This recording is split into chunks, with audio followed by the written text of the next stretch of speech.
자, 오늘은 제17과 성체성사에 대해서 오늘은 수업을 합니다.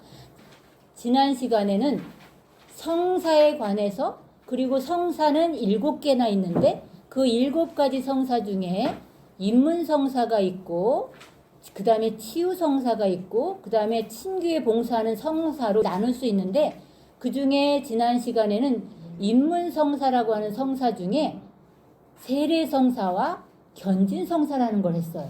그래서 그 인문성사 중에 나머지 1개가 있었는데 그게 뭐였냐면 성체성사야. 성체성사. 그래서 그거를 오늘 하는 거예요. 여기 모니터에 보시면 동글동글한 그림 지난번에 했던 거 기억나죠? 동그라미 안에 성사, 성사, 성사가 7개라는 게 이게 다 들어있어. 그 검은 글씨는 인문성사. 그 다음에 빨간색 글씨는 치유성사. 파란색 글씨는 친교에 봉사하는 성사로 이렇게 내가 구분을 지어놨어요. 자, 오늘도 역시 이 7가지 성사 중에 그 중에 까만색 글씨로 써놓은 저 인문성사 중에 맨 가운데 있는 걸 오늘 하는 거예요. 자, 그러면 지난 시간에 했던 걸 조금 더듬어서 앞에 조금 제가 말씀을 드리고 할게요. 제17과 성체성사인데 인문성사 2라고 내가 해놨어요. 지난 시간에 인문성사 2를 했기 때문에. 자, 인문성사 오늘은 2를 하는 건데, 인문성사에는 뭐가 있었냐면 좀 전에 말한 대로 세례성사, 견진성사, 성체성사가 있었다. 자, 이렇게 얘기를 해도 여러분들 지난 시간에 뭘 했는지 하나도 기억이 안 나. 그죠? 그래서 반복적으로 얘기를 해야 되는 거야. 그리고 이걸 여러분들이 뭐 막 외워서 공부해가지고 시험 보고 이런 건 아니기 때문에 이해를 돕는 정도의 수준으로 우리가 이 수업을 하긴 해요. 그렇지만 이 수업을 잘 들어주어야만 해. 자, 그러면 지난 시간에 했던 것 중에 아예 기억이 안 나니까 처음에 했던 용어 해설을 좀 해볼게요. 자, 지난 수업 때 성사란 무엇인가를 했었어요. 성사란. 자, 성사는 뭐냐면 한자로는 거룩할 성자에 일사자를 써서 거룩한 일이라고 했다. 그런데 그게 우리가 한자 표기로 그렇게 한 거지, 원래는 그게 라틴어로 사크라멘툼이라고 해요. 사크라멘툼. 이 사크라멘툼은 또 그리스어로는 미스테리온이야. 그러니까 뭐냐면 미스테리온, 그리스어로 미스테리온 하면 좀 이해가 쉬울 거예요. 미스테리, 여러분들 알죠? 미스테리, 신비야, 신비. 근데 그거를 라틴어로 번역할 때 사크라멘툼이라고 번역을 했고, 우리는 그걸 한자로 성사라고 한 거야. 그러면서 제가 지난 시간에 이걸 어떻게 설명했냐면, 자, 신비를 생각하면 좀 이해가 갈 거예요. 자, 신비. 하느님의 은총이 보이나? 안 보여. 그래서 이 성사란 하면서 제가 지난 시간에 뭐라고 설명했냐면, 보이지 않는 하느님의 은총이 이루어지는 보이는 외적 표징이라고 이렇게 설명한 거예요. 그러니까는 은총은 보이지 않아.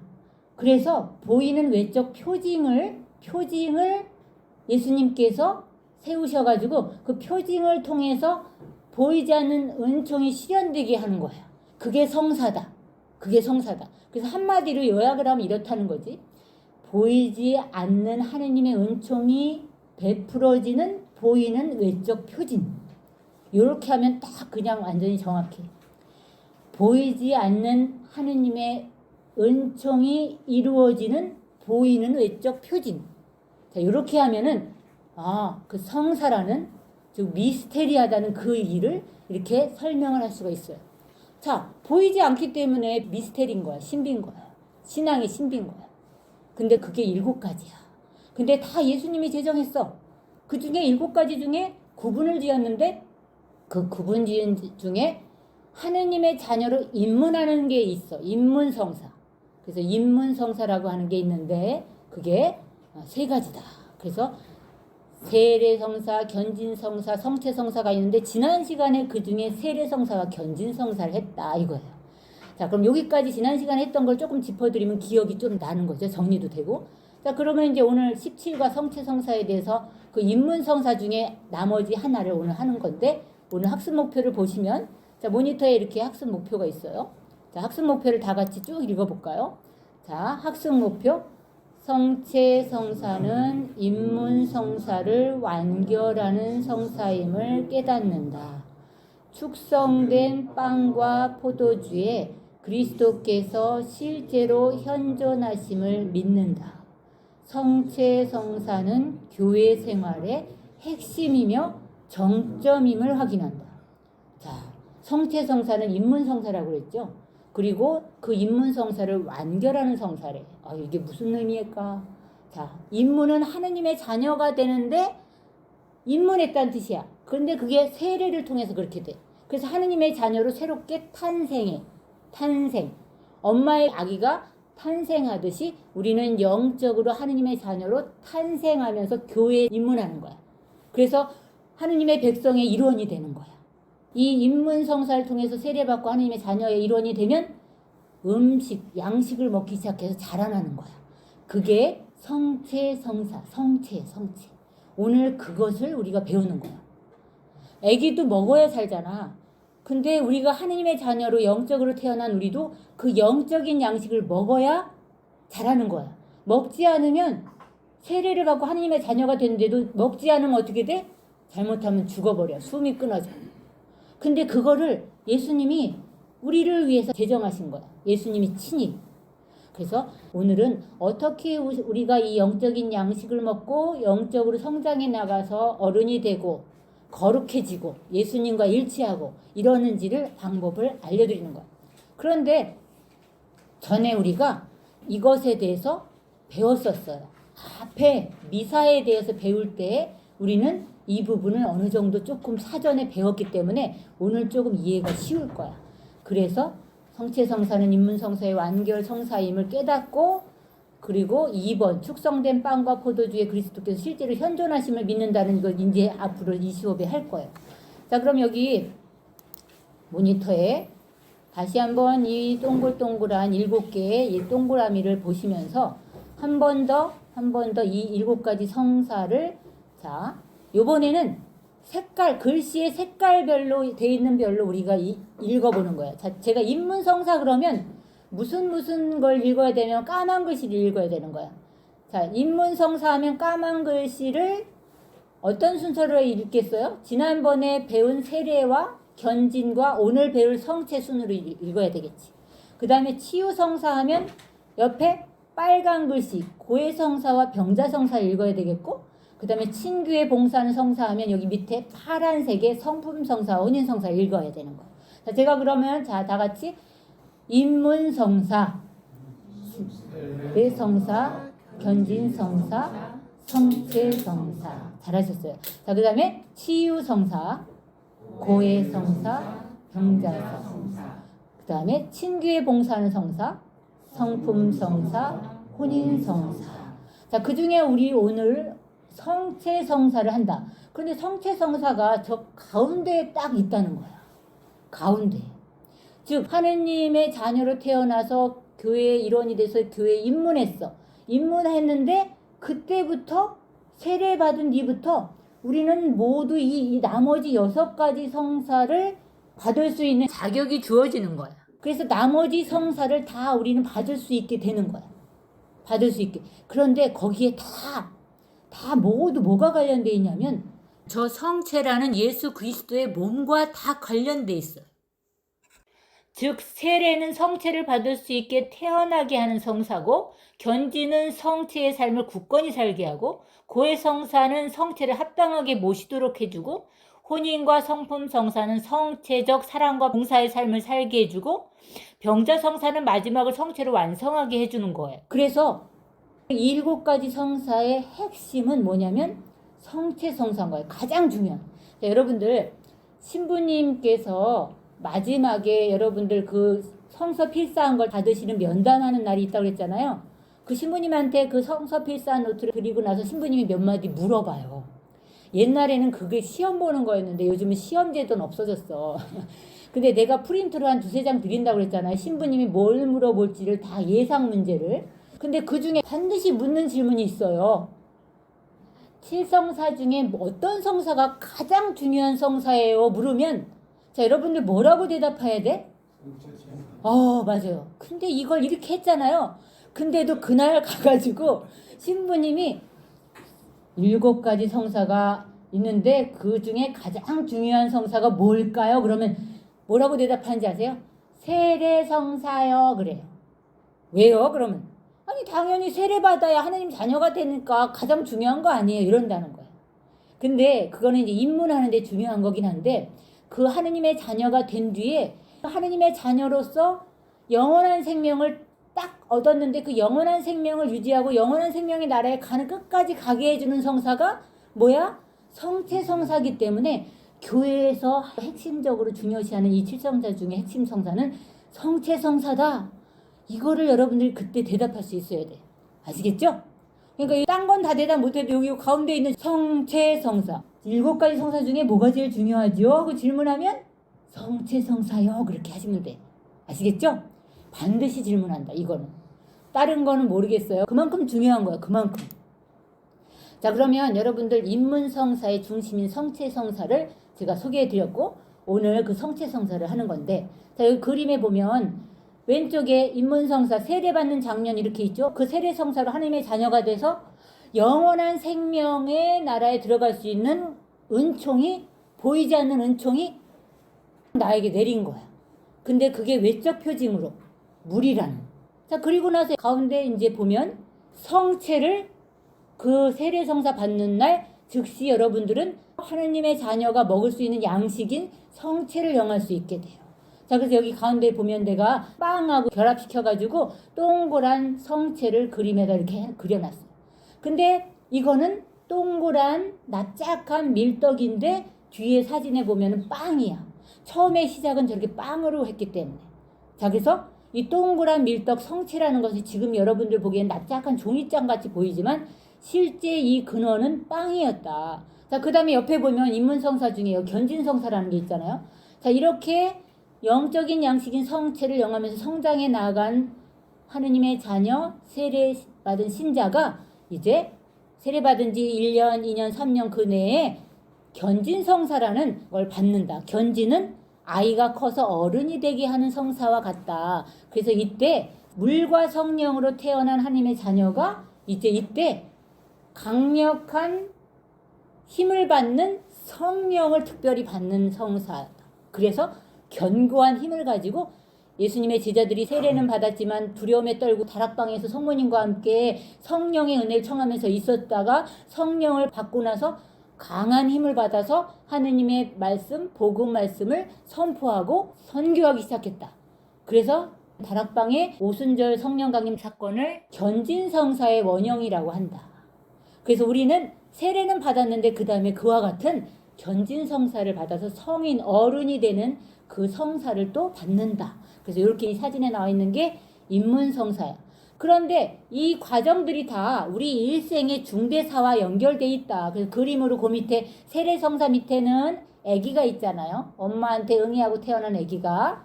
그렇듯이 새로 태어난 아기와 같고 그 다음에 성체성사는 뭐예요? 그 아기가 여기 숟가락으로 자기가 뭐 이유식 먹잖아요. 아기가 죽지 않으려면 먹어야지. 그런 같이 영적인 세계에서도 하느님의 자녀는 이렇게 성체라는 양식을 먹는다. 영적 양식을. 그리고 이제 견진성사 보면 이렇게 어른이 되는 견진성사를 한다. 그래서 그 밑에 보면 청년들이 어른이 이렇게 있잖아요. 이렇게 사진으로 비교해 놓은 거예요. 그래서 인생의 중대사에 이렇게 예수님께서는 성사를 받을 수 있는 성사 제도를 세워 놓으셨다. 이거예요. 자, 그러면 생명의 양식이래. 성체성사가. 자, 우리는 교리 끝나고 미사 때 이 성체를 영하는 장면을 보게 돼요. 자, 영한다는 건 뭐냐면 자, 영성체, 성체를 받아 모신다. 영한다. 그래서 영성체. 자, 영성체를 하는 거예요.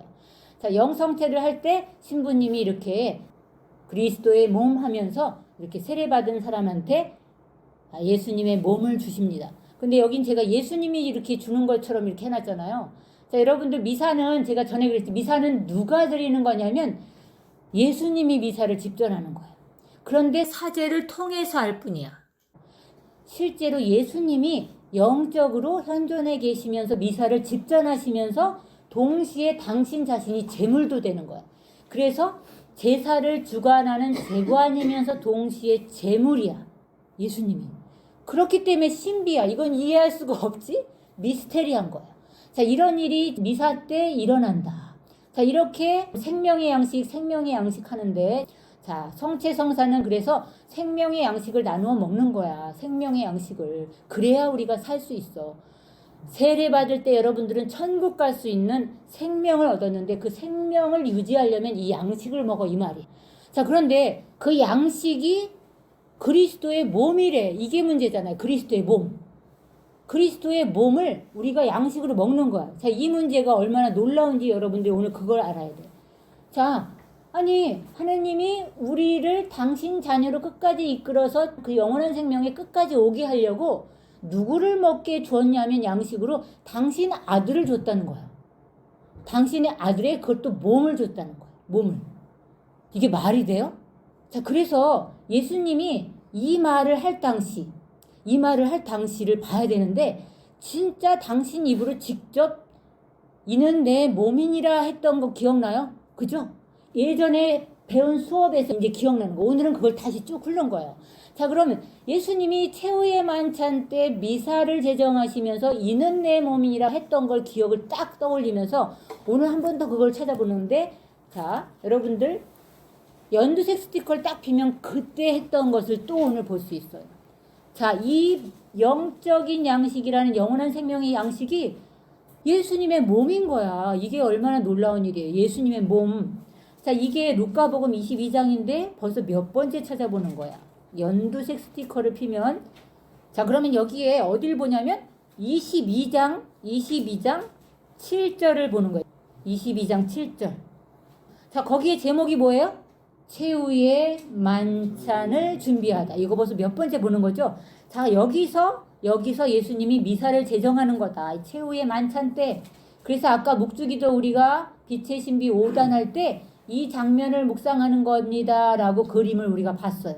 자, 최후의 만찬 때 미사를 제정하시면서 19절에 가서 보면 19절로 가보세요. 19절로 가면 자, 다 같이 읽어볼까요? 예수님께서는 또 빵을 들고 감사를 드리신 다음 그것을 떼어 사도들에게 주시며 말씀하셨다. 이는 너희를 위하여 내어주는 내 몸이다. 너희는 나를 기억하여 이를 행하여라. 또 만찬을 드신 뒤에 같은 방식으로 잔을 들어 말씀하셨다. 이 잔은 너희를 위하여 흘리는 내 피로 맺은 새 계약이다. 자, 여기서 이는 너희를 위하여 내어주는 내 몸이다. 내 몸이다. 자, 그런데 여기서 이 받아 먹고 받아 마시는 것이 포도주와 빵인데 그 빵을 들고 이는 내 몸이라 했다는 거야. 자, 예수님이 최후의 만찬 때 당신의 몸을 가리키면서 이는 내 몸이라 한 게 아니라 빵을 들고는 이는 내 몸이라 한 거야. 이는 내 몸. 그 빵을 보고. 그게 어떻게 당신 몸이야? 근데 그게 당신 몸이 되게 하는 걸 제정했다는 거야. 그때 최후의 만찬 때. 이 빵이 이제 내 몸이 되는 거야 라는 거를 제정한 게 바로 최후의 만찬 때 미사 제정이에요.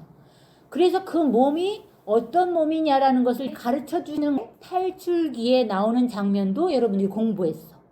그 몸은 어떻게 해서 이루어진 몸이냐면 이집트에서 이스라엘 민족이 노예 생활할 때 거기서 모세라는 사람을 통해서 그 노예 생활에서 탈출할 때 그날 밤 탈출하던 밤에 하느님이 어린 양을 잡아서 그 피를 문설주의 상인방에 바르고 그 어린 양은 먹어야 돼. 근데 뭐랑 먹어야 하냐면 누르가 없는 빵과 함께 먹어야 돼. 그런 거야. 그때부터 예수님은 이 최후의 만찬 때 이 빵이 당신의 몸이 되게 하려고 하느님이 주도면이란 계획을 시작했다라는 걸 가르쳐 드린 거예요. 그래서 그때 어린 양을 어떻게 잡아서 반드시 먹어야 했어. 먹지 않으면 탈출할 수 없어. 그리고 그 피는 문설주에 발라야 돼. 그래서 그때 그걸 확인했어요. 우리가 읽어봤어. 다 같이. 그래서 신약에 와서 세례자 요한이 하느님의 어린 양이 저기 가신다 한 것도 여러분들 읽었어. 저분이 탈출기 때 그 어린 양처럼 잡아서 사람에게 먹혔던, 그래가지고 그 죽음에서 해방되게 했었던 그 어린 양이야. 그 어린 양이 될 뿐이야. 이걸 얘기한 거야. 그러니까 예수님은 이 빵을 당신의 몸이 되게 하려고 그 천지창조 이전 때부터 이스라엘 백성을 통해서 그렇게 준비시킨 건데, 당신이 바로 어린 양처럼 죽음을 당하고 그 죽음 당한 뒤에 그걸 먹을 사람들, 즉 하느님의 백성이 이걸 이제 먹을 거야. 그렇게까지 오랜 시간 동안 준비시켜서 성체성사를 최후의 만찬 때 제정하신 거예요. 그러면 이 최후의 만찬 때 이 빵이 당신의 몸이 되게 하는 이 과정 중에 이 몸에 대해서 이렇게 이스라엘 민족들이 경험하고 그렇게 훈련을 받았음에도 불구하고 이 빵이 정말 예수님의 몸이 될 거라는 걸 사람들이 믿었을까요? 그렇게 오랜 시간 동안 이스라엘 민족들이 그런 경험을 했음에도 아니야. 그리고 예수님이 당신의 몸이 영원한 생명이 되고 너희를 먹여 살릴 거야 라는 말을 또 설교까지 길게 했어. 근데도 유대인들이 예수님을 도저히 이해할 수 없다고 한 거야. 뭐야? 당신의 몸을 먹으라고? 자, 그러면 그 장면을 한번 찾아볼까요? 자, 이 예수님이 빵이 내 몸이다라고 하는 그 설교를 했어. 설교를 길게. 자, 분홍색 스티커를 딱 펴보세요. 자, 분홍색 스티커를 딱 피면 그게 요한복음이에요. 예수님이 한 이 빵에 대해서 길게 설명한 내용이 여기 나와 있는 거야. 자, 이 빵에 대해서 어떻게 설명했냐면 예수님이 설교한 걸 그대로 기록해 놓은 거예요. 자, 어딜 찾아보냐면 자, 요한복음 6장 32절. 거기 보면 예수님께서 그들에게 이르셨다부터 읽어봐요. 예수님께서 그들에게 이르셨다. 내가 진실로 진실로 너희에게 말한다. 하늘에서 너희에게 빵을 내려준 이는 모세가 아니다. 하늘에서 너희에게 참된 빵을 내려주시는 분은 내 아버지시다. 하느님의 빵은 하늘에서 내려와 세상에 생명을 주는 빵이다. 자, 여기부터 시작해서 봐봐요. 이게 물론 이 앞장부터 시작을 했어. 근데 이걸 다 할 수 없기 때문에 여기부터 읽는 거예요. 자, 이 6장이라는 내용 전체가 다 이 빵이 내 몸이야 라는 걸 예수님이 설명하는 설교의 내용이야. 자, 그러면 개신교 신자들은 이 6장이 있을까 없을까? 있어. 개신교 신자들도 똑같은 성서를 봐. 그리고 이 빵이 당신 몸이라는 거를 한 장에 걸쳐서 이렇게 엄청나게 길게 써놨어. 근데 그 사람들은 빵을 먹을까요? 안 먹을까요? 안 먹어요. 루터를 따르는 루터파 개신교는 우리 한국에 이제 아주 소수인데 그분들은 이 밀떡 제사라는 걸 하긴 해요. 하긴 하지만 우리 가톨릭의 미사의 성체가 아니에요. 예수님이 요한복음에 이렇게 그 다음에 루카복음에 이렇게 먹으라고 했으니까 그냥 형식적인 예식을 한 달에 한 번 어떤 곳에는 뭐 루터 교회는 자주 하는 교회도 있다고 해요. 근데 예수님이 명하는데 얼마나 중요하면 이 빵이 나의 살이고 나의 피야라는 걸 이렇게 한 장에 걸쳐서 설교하신 거야. 근데 그게 하늘에서 내려온 거야. 예수님은 하늘에서 내려온 하느님의 아들이에요. 근데 그 몸이 빵이 될 거라는 거야. 자, 그럼 보세요. 하늘에서 너희에게 참된 빵을 내려주신 분은 내 아버지시야. 아버지가 누구를 빵으로? 당신 아들을. 당신 아들의 몸 전체를 빵이 되게 우리에게 인간에게 먹게끔 하기 위해서 내려보낸 하느님의 빵이라는 거야. 빵. 예수님이 빵. 자, 이걸 도대체 여러분들이 알아들을 수 있겠냐 이거지. 당시의 유대인들도 이걸 알아들을 수가 없었어. 근데 자 보세요. 자, 이번엔 또 어딜 찾냐면 그 밑에 보면 35절로 가요. 35절 다 같이 예수님께서 그들에게 이르셨다. 내가 생명의 빵이다. 나에게 오는 사람은 결코 배고프지 않을 것이며 나를 믿는 사람은 결코 목마르지 않을 것이다. 자, 그리고 나서 또 39절로 가요. 자, 39절 나를 보내신 분의 뜻은 그분께서 나에게 주신 사랑을 하나도 잃지 않고 마지막 날에 다시 살리는 것이다. 내 아버지의 뜻은 또 아들을 보고 믿는 사람은 누구나 영원한 생명을 얻는 것이다. 나는 마지막 날에 그들을 다시 살릴 것이다. 예수님께서 나는 하늘에서 내려온 빵이다. 자, 여기 이렇게 빵이다. 여기까지 했더니 벌써 사람들이 그 밑에 보면 유다인들이 그분을 두고 수군거리기 시작해. 이게 뭔 얘기야? 당신이 하늘에서 내려온 생명의 빵이래. 근데 그 빵을 먹으면 마지막 날에 죽지 않고 살려준대. 즉 영원한 생명의 나라에 들어가게 해준다는 거야. 이 설교를 듣고 유다인들이 벌써 난리가 나서 수군대기 시작했어. 근데 여기는 이유도 아니야. 뒤에 가면 더 난리가 나요. 자, 보세요. 자, 이번에는 43절에 가봐요. 43절. 그러자 예수께서 그들에게 대답하셨다. 너희끼리 수군거리지 마라. 나를 보내신 아버지께서 이끌어주지 않으시면 아무도 나에게 올 수 없다. 그리고 나에게 오는 사람은 내가 마지막 날에 다시 살릴 것이다. 계속 얘기해. 수군거리니까 사람들이. 그리고 나서는 49절에 가봐요. 48, 49절에 가봐요. 자, 여긴 정말 여러분이 잘 읽어봐야 돼요. 자, 49라고 되어 있는데 가서 보세요. 다 같이. 나는 생명의 빵이다. 너희 조상들은 광야에서 만나를 먹고도 죽었다. 그러나 이 빵은 하늘에서 내려오는 것으로 이 빵을 먹는 사람은 죽지 않는다. 나는 하늘에서 내려온 살아있는 빵이다. 누구든지 이 빵을 먹으면 영원히 살 것이다. 내가 줄 빵은 세상에 생명을 주는 나의 살이다. 여기서 이제 살이라고 해버린 거야. 자, 보세요. 그 빵이 나의 살이야, 살. 이제 수군거리다가 이제 수군거리는 정도가 아니야. 이제 미쳤구나, 이 사람이. 예수님을 보고 이제 미쳤구나라고까지 생각을 하게 돼요. 자, 그 빵이 생명을 주는 건데 그게 이제 당신의 살이라고까지 한 거야. 자, 그러니까 사람들이 놀래가지고 저 사람이 어떻게 자기 살을 우리에게 먹으라고 줄 수 있단 말인가 하면서 그 52절에 나와요. 자, 이제 흥분하기 시작한 거야. 하면서 유다인들 사이에 말다툼까지 벌어져. 자, 그러니까 예수님이 또 53절에 가면 내가 진실로 진실로 너희에게 말한다. 너희가 사람의 아들의 살을 먹지 않고 그 피를 마시지 않으면 너희는 생명을 얻지 못한다. 그러나 내 살을 먹고 내 피를 마시는 사람은 영원한 생명을 얻고 나도 마지막 날에 그를 다시 살릴 것이다. 내 살은 참된 양식이고 내 피는 참된 음료이다. 내 살을 먹고 내 피를 마시는 사람은 내 안에 머무르고 나도 그 사람 안에 머무른다. 살아계신 아버지께서 나를 보내셨고 내가 아버지로 말미암아 사는 것과 같이 나를 먹는 사람도 나로 말미암아 살 것이다. 이것이 하늘에서 내려온 빵이다. 너희 조상들이 먹고도 죽은 것과 달리 이 빵을 먹는 사람은 영원히 살 것이다. 자, 이 빵이라는 게 당신의 살과 피라는 것을 이렇게 6장 전체에 걸쳐서 설교를 유다인들에게 했는데 처음엔 수군거리다가 나중엔 말다툼까지 일어나고 식인종이냐 네가 예수님 보고 자기의 살과 피를 먹으라고 하다니 이게 말이 돼?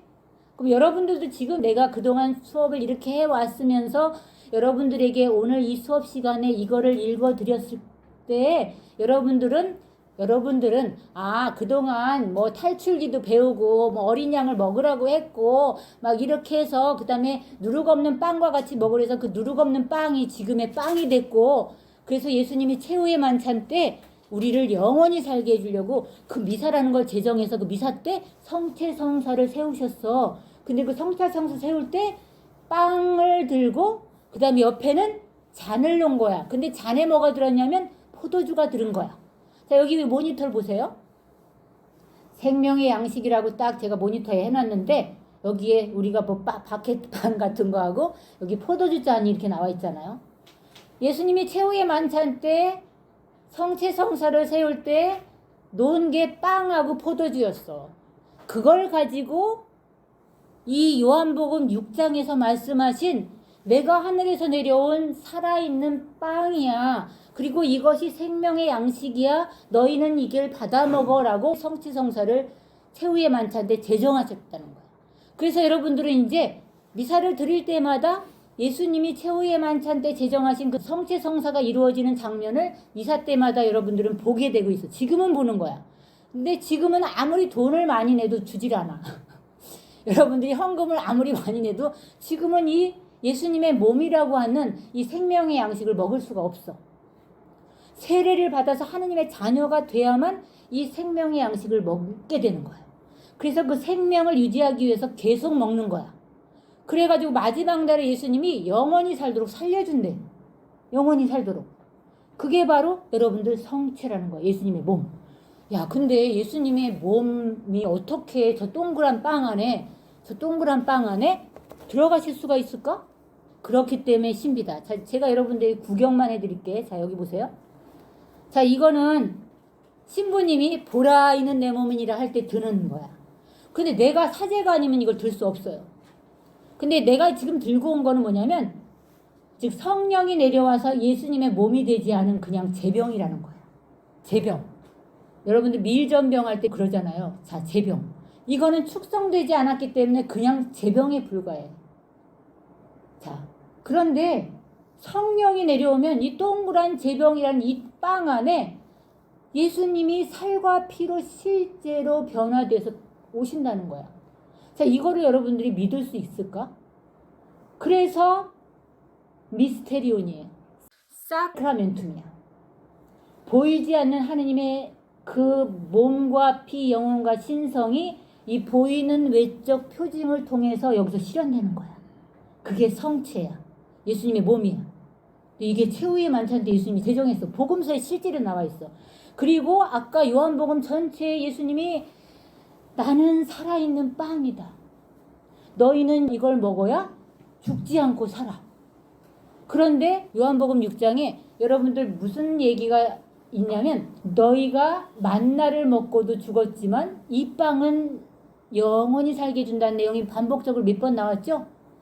너희는 광야에서 만나를 먹고도 죽었지만 이 빵을 먹는 사람은 영원히 죽지 않을 것이다. 그럼 이 만나라는 게 뭘까? 이스라엘 민족들이 에집트에서 탈출하자마자 어디로 나왔냐면 그 광야로 나왔다고 그랬잖아요. 광야. 자, 이스라엘 민족들은 에집트에서 탈출을 했는데 나온 곳이 광야야. 광야. 물도 없고 먹을 양식도 없는 광야로 탈출했어. 그래서 하느님이 약속한 그 가나안이라는 땅으로 가야 되는데 이스라엘 민족들이 그 모세 지도자한테 먹을 양식도 없는 광야에서 우리를 죽일 거냐라고 대든 거야.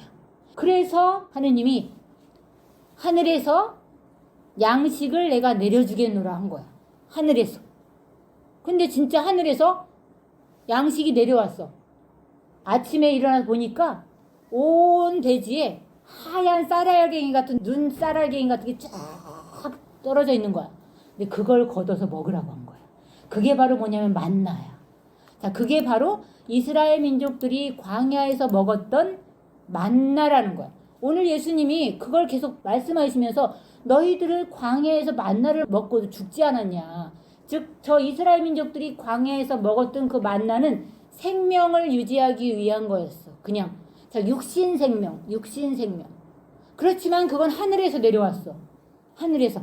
하느님이 광야에서 뭘 먹어야 되니까 그 만나를 주신 거야. 그 다음에 고기도 달라고 막 하니까 또 메추라기 떼가 날라와서 또 그 메추라기를 잡아서 먹었어요. 그 메추리가 고기가 되고 만나가 양식이 돼서 그 이스라엘 민족이 그렇게 먹고 살았다는 거야. 근데 예수님이 오늘 그 얘기를 하시면서 너희는 만나를 먹고도 사실은 죽었지 않냐. 근데 이 얘기는 예수님이 지금 영적인 얘기와 육적인 얘기를 비교해서 말씀하는 거예요. 자, 이스라엘 민족들은 육신 생명을 살고자 그 만나를 하늘에서 하느님이 내려줬는데 내가 주는 거는 육신 생명을 유지하는 게 아니라 영원히 사는 생명의 양식으로 너희에게 나의 몸을 주는 거야. 이거예요. 나의 몸을. 그러니 이거를 어떻게 여러분들이 이해할 수 있겠어? 더군다나 이 말을 들었을 때 유대인들은 예수님을 어떻게 이해할 수 있겠어요? 그 말을 듣고 믿었겠어요? 그래서 자기들끼리 다투기까지 하면서 많은 사람들이 예수님을 떠났어. 이걸로 인해서. 자, 예수님을 따르던 사람들이 많이 있었어. 제자들이 12명만 있던 게 아니라 많은 사람들이 따라다녔어요. 근데 이 말을 듣고는 야, 미쳤다. 미쳤다. 그러고는 야, 정말 미쳤다, 야. 그러면서 다 떠났다는 거야. 그렇게 이 말씀은 도저히 받아들일 수가 없을 정도로 이해하기 힘들었던 거예요. 이렇게 예수님의 제자들을 훈련시킨 그분이 돌아가시기 직전이 이제 왔는데 그때 최후의 만찬 때 이제 정말로 그 제단 위에 최후의 만찬 식탁 위에 빵을 놓고 포도주를 놓은 다음에 축성하시면서 이는 내 몸이니라 받아 먹어라. 이는 내 피니라 받아 마셔라고 성체성사를 지정하십니다. 근데 문제는 자 보세요.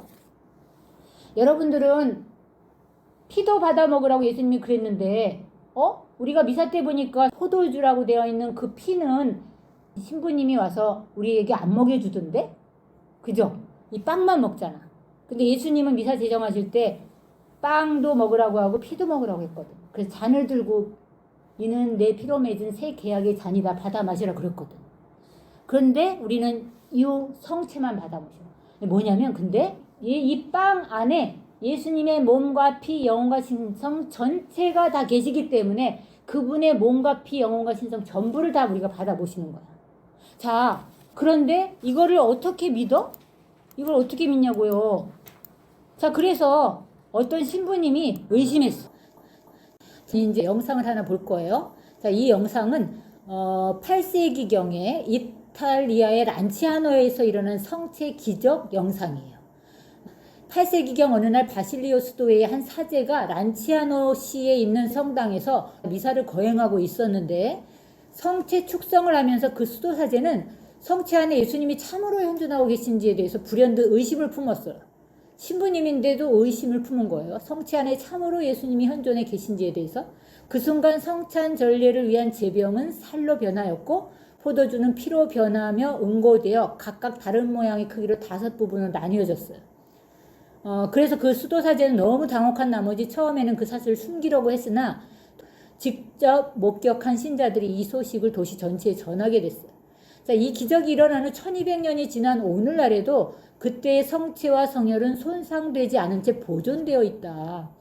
그러니까 오늘날까지 이 성체는 그대로 보존되어 있다는 거예요. 썩지 않고. 자, 그래서 이거를 과학자들이 이제 조사를 하게 된 것을 이제 영상으로 만든 거예요.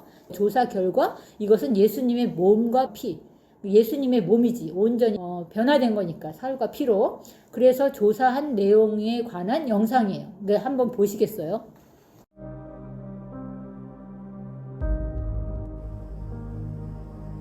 란치아노의 성체 기적. 8세기경 이탈리아 란치아노 지방의 초라한 시골 성당.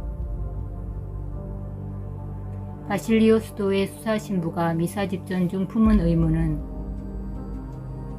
예수님이 성체에 현존하실까였습니다.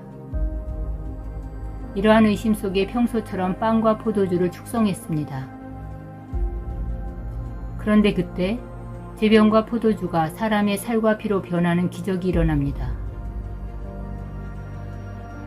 이 소식은 빠르게 퍼져나갔지만 과학적이지 않다는 이유로 믿지 않는 사람들이 많았습니다. 그런데 1970년 11월 18일 기적이 일어난 성체와 성혈의 과학적인 조사가 진행됩니다. 해부학, 병리조직학, 화학, 임상현미경학 교수이자 아레초 병원 수석의사 오도아르도 리놀리는 란치아노의 페란토니 대주교가 참석한 가운데 성체 20mg, 성혈 318mg을 채취하여 분석합니다. 가운데 빈 공간이 샘플을 채취한 흔적입니다. 그로부터 3개월 후인 1971년 3월 4일 모두를 놀라게 한 충격적인 조사 결과가 발표됩니다. 이것은 인간의 진짜 살과 피다. 살은 인간의 심장 근육 조직이다. 인간 심장을 인위적으로 잘랐을 가능성은 없다. 피와 살의 혈액형은 AB형으로 같다. 피에서 정상적 비율의 단백질이 발견된다. 염화물, 인, 마그네슘과 칼륨과 정상보다 약간 적은 나트륨, 정상보다 많은 칼슘 등 무기물이 발견된다. 살과 피를 보존하기 위한 화학적 방부 처리 흔적이 없다. 단백질과 무기물이 공기와 미생물에 부패되지 않고 보존된 건 절대적 예외의 현상이다. 1973년 리놀리 교수의 연구 결과 보고서는 유엔 산하 세계보건기구 과학위원회에 제출된다. 그로부터 15개월간 7개국 전문가들이 핵의학 등 최첨단 기술로 조사한 끝에 나온 결론은 란치아노 성체는 유례없는 사례이며 과학적으로 설명할 수 없는 현상이다. 성 프란치스코 성당에 모셔진 기적의 성체를 방문한 성 요한 바오로 2세 교황께서는 우리가 끊임없이 당신을 믿고 당신 안에서 희망하고 당신을 사랑하게 하소서라는 말씀을 남기셨습니다. 그러므로 우리는 내 살을 먹고 내 피를 마시는 사람은 내 안에 머무르고 나도 그 사람 안에 머무른다라고 하신 예수님의 말씀을 믿고 그분을 모시기 위한 준비에 소홀함이 없어야 하며 진정한 믿음과 사랑으로 영원한 생명을 희망해야 하겠습니다. 우리는 영원한 생명의 양식인 성체를 모시기 위해 미사에 참여합니다. 이 성체를 모심으로 영적 생명의 보존과 성장의 효과를 얻습니다. 즉 죄로부터 멀어지고 작은 죄들을 없애주고 다시 죄짓지 않도록 보호해줍니다.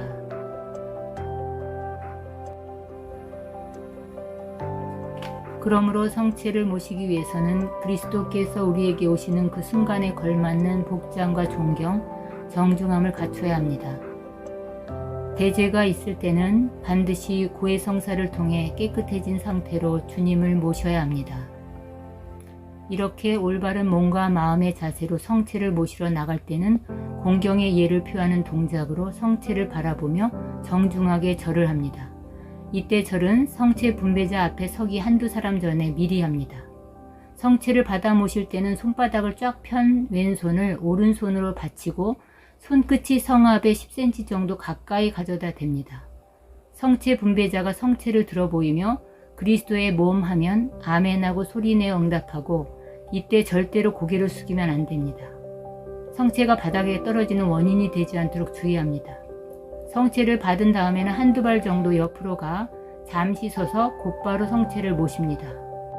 어느 누구도 즉시 모시지 않고 성체를 들고 멀리 가서는 안 됩니다. 이처럼 특히 성체를 받을 때 절을 하면 안 됩니다. 성체를 영한 후에는 감실이나 제대에 절하지 않습니다.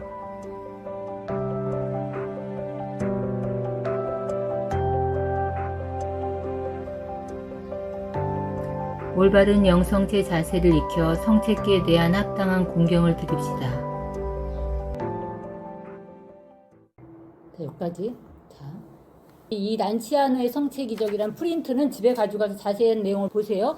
그런데 제가 여러분들에게 보여드린 이 영상 어쩌다 한 건 그런 게 있겠지. 아니에요. 우리 카톨릭교회는 이런 성체 기적이 있어. 그 중에 하나, 그 중에 대표적인 게 란치아노의 성체 기적이고 이 성체는 예수님의 심장의 근육. 근데 놀라운 건 뭐냐면 이런 성체의 기적이 실제로 일어난 걸 다 과학적으로 조사했는데 다 전부 다 뭐냐면 혈액형이 다 똑같이 AB형이에요. 예수님의 혈액형은 그래서 AB형. 그리고 심장 근육이야. 왜 심장 근육일까? 우리의 심장은 그 인간의 전 존재를 대표하잖아. 그리고 그 심장은 엄청난 타격을 가했을 때 겪는 충격적인 그 상황에 있을 때 심장 근육이래요. 예수님이 십자가에 못 박혀가지고 창으로 찔렸잖아. 엄청난 그 고통을 겪었잖아요. 근데 그게 고스란히 과학적으로 증명해도 거기에 다 나왔는데, 근데 놀라운 건 그러면 그게 썩어야 되잖아. 근데 지금도 그대로 있어요. 이 모든 기적들은 다 그대로 있어요. 그게 참으로 이 빵 안에 나는 참으로 있다라는 걸 증거하기 위해서 그런 기적이 있다는 거. 성모님이 전 세계에 발현하는 것 여러분 처음 들었다고 했잖아요. 자, 이런 것들을 여러분들이 오늘 이렇게 듣고 이제 앞으로 성체를 어떻게 받아 모시는지 나중에 또 교육을 할 거예요. 그건 따로.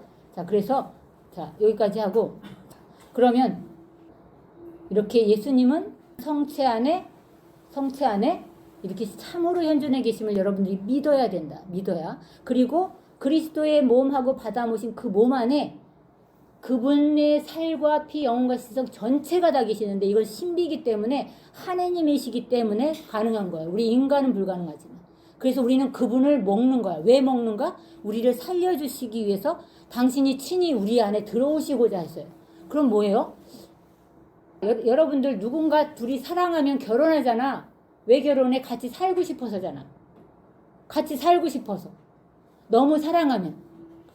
근데 하느님은 우리 인간을 너무 사랑하고 나중에까지 영원히 함께 살고 싶어가지고 우리 안에 아예 몸속에 들어오시길 원한 거야. 그게 성서의 처음부터 끝까지의 결말이고 핵심이에요. 제가 전에 이 수업할 때 성경에 처음에 생명나무라는 거와 맨 마지막에 생명나무라는 게 또 있다고 그랬죠? 근데 거기에 열매가 달린다고 그랬지? 근데 그 열매가 바로 뭐냐면 생명나무에 열린 성체를 말하는 거야. 생명나무에 누가 매달렸어요? 예수님이 몸이 매달렸잖아요. 그래서 우리는 창세 때부터 하느님이 천지창조 때부터 이미 그 생명나무에 열린 저 예수님의 몸을 먹도록 계획했다는 거야. 그게 성서의 처음과 끝이야. 처음과 끝에 있는 거야. 그리고 우리는 그거를 먹기 위해서 지금 세례를 준비하는 거야. 자, 그러니 여러분들은 이 생명의 양식을 죽을 때까지 먹어야겠지? 자, 그러면 이 먹어야 되는데 어떤 자세가 필요하냐면 성체를 모독하는 죄를 지으면 안 되는 거예요.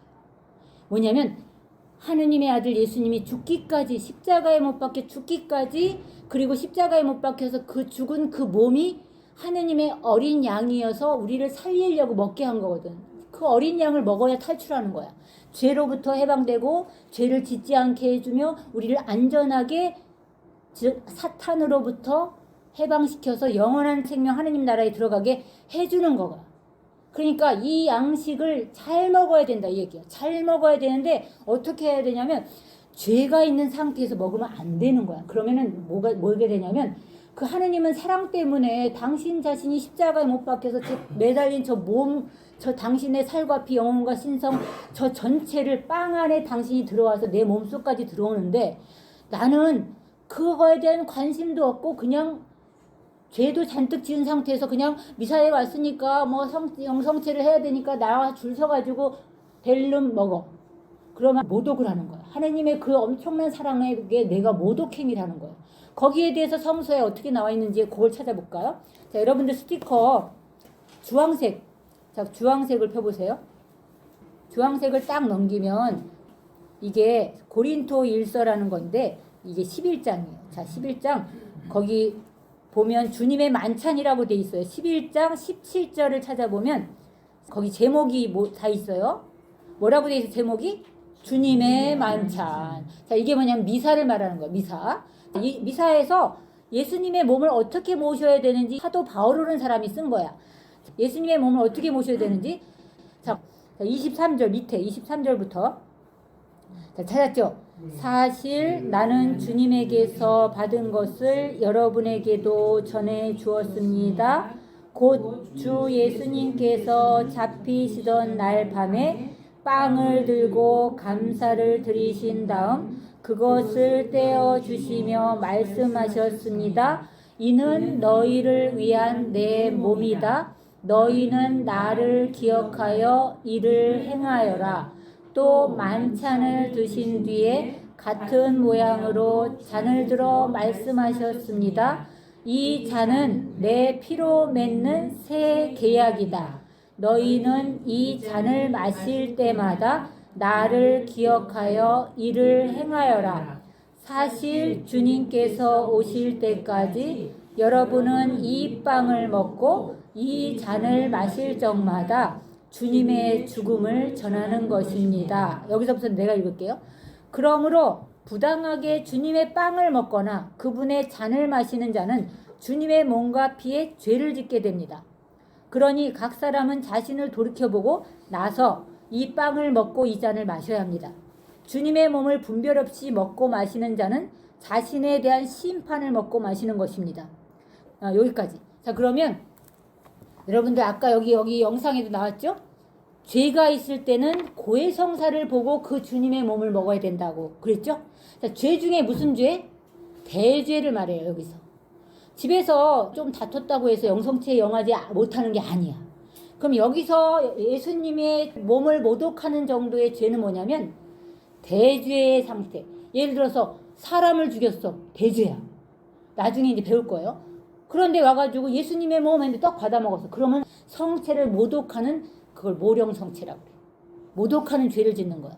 자, 미사에 와서 죄 사함 받고 영원한 생명의 양식으로 나는 생명을 얻고 그 생명을 성장시키려고 했는데 오히려 거꾸로 나를 독살시키는 행위를 하는 거라는 거야. 나 스스로를.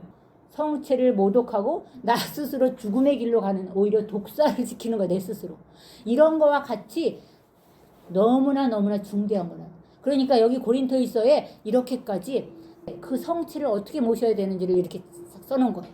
아시겠죠? 자, 그러면 대죄일 경우에는 고해성사를 먼저 보고 영성체를 영해야 된다는 것만 여러분들이 머릿속에 잘 두세요. 예를 들어서 조금 말다툼하고 소소한 거는 성체를 영함으로써 성체 안에 계신 예수님이 나의 죄를 오히려 씻어주는 거야. 그런데 그거 이상 넘어가는 중죄일 경우, 죄를 저했을 때는 오히려 모독행위가 돼요. 그걸 모령성체라고 해요. 아시겠죠? 자, 그러면 여기까지 하고, 여기서 중요한 게 뭐냐면 어떤 신부님이 미사를 드리는데 자기가 마음에 안 드는 신부님이 미사를 드리고 있어. 그럴 수도 있을까? 있어요. 있어. 근데 신부님이 뭐라고 좀 야단을 했는데 그게 고가워. 그리고 막 상처가 돼가지고 신부님이 드리는 미사조차도 싫은 거야. 그래가지고 신부님이 미사 드리는데 저 신부님이 미사를 드리는데 저분이 성체 축성하는데 예수님이 정말 저 빵 안에 현존하실까? 이런 의심할 수 있겠죠. 그죠? 자, 그럴 수 있어요. 그런데 뭐냐면 제가 아까 계속 얘기했잖아요.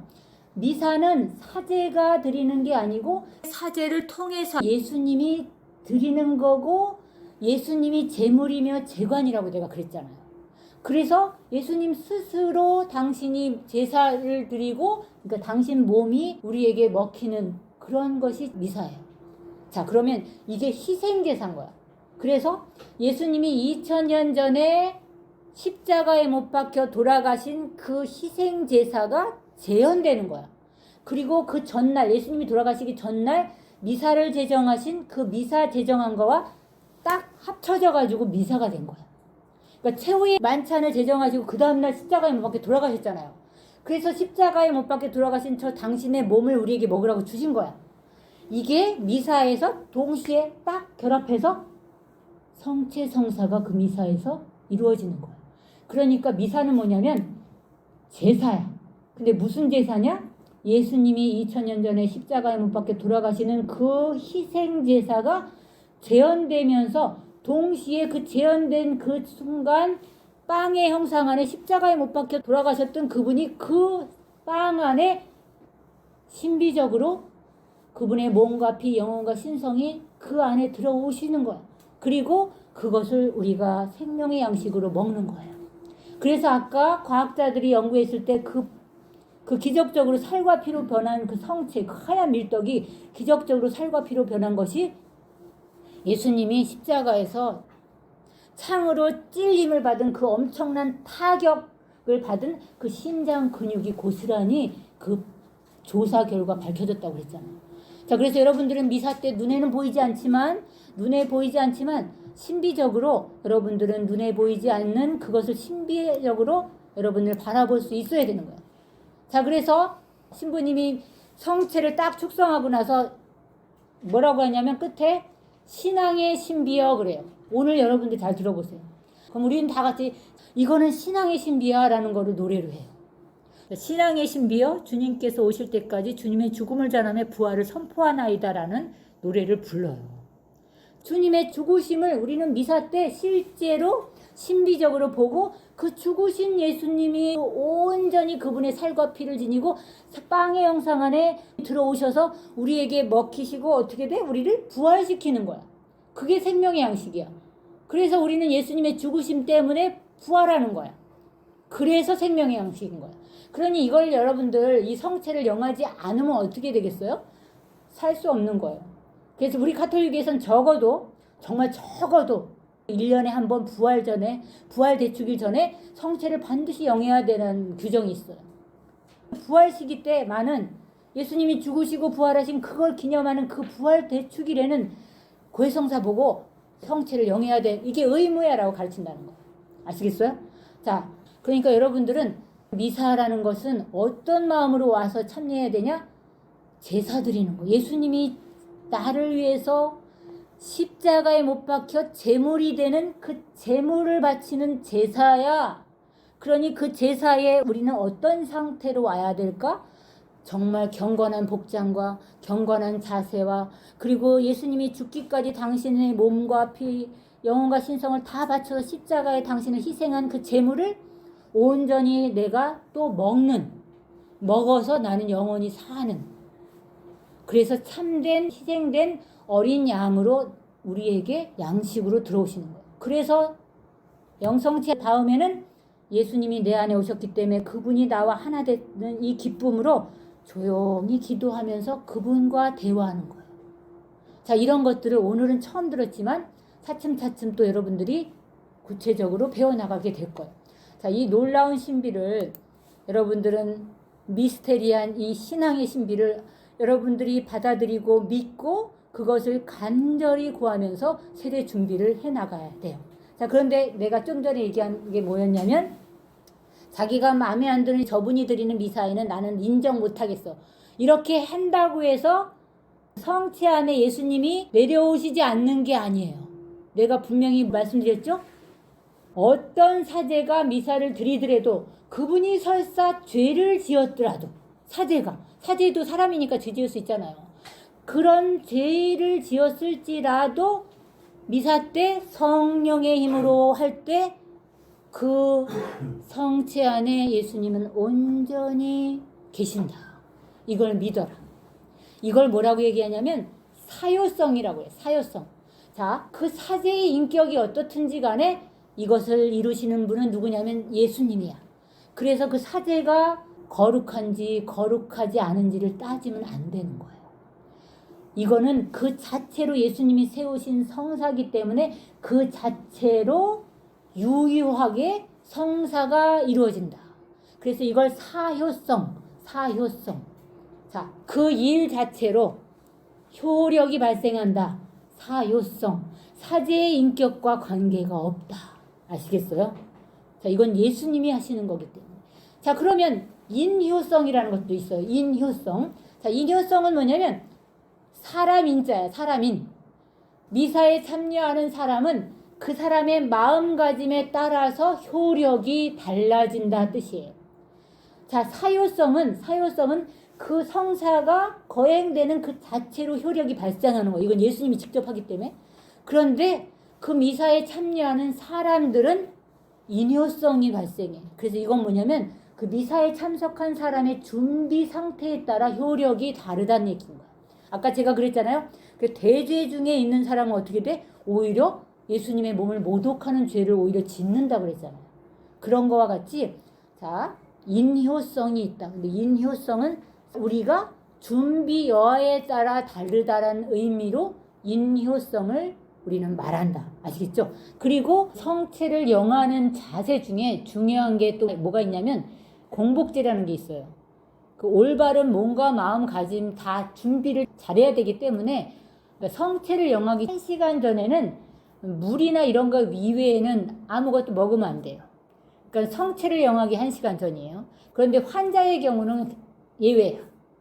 환자의 경우 연세 드신 분이나 그런 분들. 그러니까 물은 먹어도 되기 때문에 괜찮은데 커피 자판기에서 막 무슨 차 커피 막 이런 거 해서 미사 직전에 막 마시고 이러시면 안 된다는 거야. 아시겠죠? 영성체 영하기 1시간 전에 공복제라는 걸 지키기 위해서. 그것은 예수님의 살과 피, 그분의 몸, 그 거룩하신 생명의 양식을 내가 참으로 잘 모시기 위한 준비로 이런 외적인 준비도 한다. 영적인 준비는 내가 죄 상태에 있지 않아야 되는 거고, 육적인 준비로는 영성체 전 1시간 전에 적어도 물 이외에 다른 음식물을 섭취해서는 안 된다는 것이 공복제라는 거예요. 지금 제가 이렇게 말씀을 드려도 다 새카맣게 잊어버리기 때문에 또 나중에 우리가 이제 세례받기 전에 또 한번 이것을 설명을 드릴 테니까 걱정하지 마시고 오늘은 이렇게 들어두시면 돼요. 아셨죠? 자, 그러면 우리 오늘 여기까지 배우고 지난 시간에 했던 것 중에 뭘 하나 내가 추가로 말씀드릴 게 있냐면 자, 성사 우리 7성사 지금 하고 있는 거잖아요. 앞으로 다음 시간에 또 남은 성사를 4개를 해야 돼. 다음 두 번에 걸쳐서. 그런데 이렇게 7가지 성사만 있는 게 아니라 준성사라는 게 있어. 준성사는 뭐냐면 예수님이 제정하신 7성사 말고 예수님이 제정한 그 7성사를 모방해서 본따서 교회가 정한 성사라는 게 있다는 얘기야. 그러니까 칠성사랑 다르지. 그러면 이 중에 뭘 말하냐면 여기 이 묵주 전에 한번 얘기했잖아요. 보이는 이 외적 표징을 통해서 보이지 않는 하느님의 은총을 우리가 얻어낸다 그랬잖아요. 제가 한번 얘기했잖아요.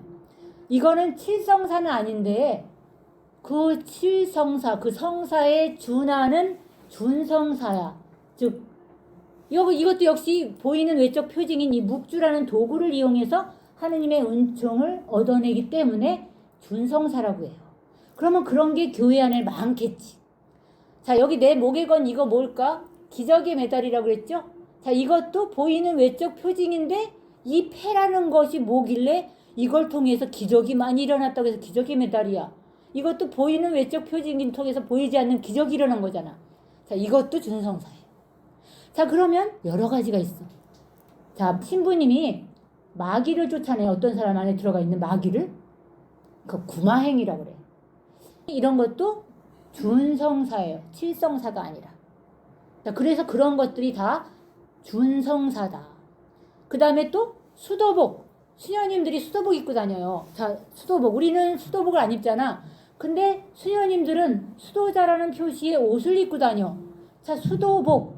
보이는 외적 표징이야. 이런 일이 있어요. 어떤 유치원에 개신교 유치원이었어. 개신교 유치원 앞에 수녀님이 그 앞을 지나가게 됐어. 그래서 개신교 유치원 앞에 차에서 아이들이 막 내리는 거야. 근데 어떤 애 한 명이 그 수녀님을 보고는 야, 저기 하느님 가신다 그런 거야. 어떤 애는 또 예수님이네 막 그런 거야. 근데 거기는 개신교야. 그래가지고 어느 누구도 그 수녀님이 수녀님이라고 가르친 적이 없어. 그러니까 뭐라고 얘기했냐면 그 아이들이 하느님이다 예수님이다 그런 거야. 근데 어떻게 그걸 하느님이다 예수님이다 라고 얘기할 수 있었지? 그 아이들의 영혼 안에는 저 옷이 예수님하고 하느님하고 관련된 옷인 거라는 거를 직감한 거예요. 뭐냐면 이 성사라는 건 그런 거야. 보이는 외적 표징을 통해서 보이지 않는 어떤 하느님의 은총이 그 안에서 드러나거나 실현되거나 이루어지는 걸 말한다고 했죠. 그 아이들은 어느 누구도 그걸 가르쳐주지 않았는데 저 옷을 보고는 그 외적인 옷을 보고 즉시 하느님의 은총으로 저 사람은 하느님의 사람이야라는 걸 알아본 거야. 천주교 유치원도 아니야. 이건 내가 직접 본 거예요. 천주교 유치원도 아닌데 그런 거예요. 자, 이런 것이 바로 준성사야. 준성사. 아시겠죠? 그리고 그 칠성사와 준성사의 차이를 또 하나 얘기하자면 이래요. 자, 칠성사는 그 성사를 제정하신 예수님 친히 그 성사를 유효하게 하는 거기 때문에 사제의 인격과 그분의 상태와는 관계없이 그 일에 효력이 발생한다. 그래서 사효적이라고 그랬죠. 그런데 준성사는 사효성이 적용되지 않아. 준성사는 우리가 예를 들어 묵주를 들고 묵주기도를 하잖아요. 이거는 그 묵주기도를 하는 사람의 믿음 여하에 따라 다른 거예요. 그래서 사효성이 아니라 인효성만 적용이 되는 거예요. 우리 개인 신자들의 믿음 여하에 따라서 그 효력이 달라져. 준성사는. 칠성사는 그 성사를 집전하는 사제의 인격과 관계없이 그분의 믿음의 상태 이런 거와 관계없이 그 성사 집전에 그 자체로 효력이 발생하는 사효성, 사효적이라고 한다면 준성사는 사효적이지 않아요. 내가 묵주를 들고 묵주 기도를 무조건 했다고 그 내가 청하는 은총이 100% 이루어지는 게 아니야. 내 믿음 여하에 따라 달린 거예요. 그 효력은 은총을 받는 것은. 그래서 준성사와 칠성사는 이런 차이가 있다. 사효성의 인효성의 차이가 있다는 거 알아두세요. 자, 그래서 오늘은 여기까지 준성사라는 것까지 알려드리면서 오늘 성체성사에 대해서 이렇게 수업을 마쳤습니다. 자, 그러면 영광송으로 마치겠습니다. 자, 영광이 성부와 성자와 성령께 처음과 같이 이제와 항상 영원히 아멘. 성부와 성자와 성령의 이름으로 아멘. 수고하셨습니다.